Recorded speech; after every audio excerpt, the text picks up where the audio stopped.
তোর উপর কে জুলুম করতেছে, আমাকে একটু এসে বল না। রব বলে যে বান্দা তোর কি দরকার, তোকে তো তাহাজ্জুদের ওয়াক্ত আমি দিয়ে দিয়েছি, গভীর রাত দিয়ে দিয়েছি, গভীর রাত দিয়ে দিয়েছি।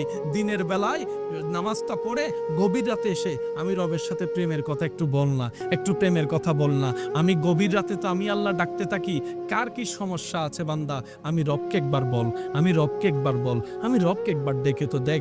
বান্দারে কে আছস অসুস্থ, আমি রবকে জানা, কে আছস অভাবী, আমি রবকে জানা, কার কি সমস্যা, আমি রব তোদের কথা শুনবো। রব ডাকতে থাকে, রব ডাকতে থাকে, আপনি আমি ঘুমাইতেই থাকি, ঘুমাইতেই থাকি, ঘুমাইতেই থাকি। রব ডাকতে থাকে, অভাবী কে আছো আমার কাছে আসো। আপনি আমি ঘুমের মধ্যে থাকলাম, সকালটা হলো, এবার সেই অভাবটাকে কাঁধের মধ্যে নিয়ে অভাব দূর করার জন্য বিভিন্ন অনৈতিক কাজের মধ্যে লিপ্ত হয়ে গেলাম, আল্লাহ নারাজ হয় এমন কাজে লিপ্ত হয়ে গেলাম। রব বলে যে একটু অপেক্ষা তো করতে আমার জন্য। এই অপেক্ষাটার নামই হচ্ছে সবর, এই অপেক্ষার নামই হচ্ছে ধৈর্য। এই জায়গায় গিয়ে আমরা মাইর খেয়ে গেছি।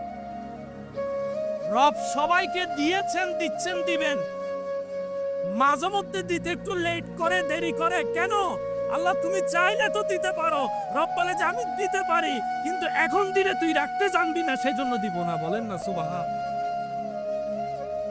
আমার মাইকের আওয়াজ শুনতেছেন এরকম অনেক মা বাবা আছে, আজকেই ছেলে মেয়েকে আইফোন কিনে দিতে পারে এমন টাকা আছে।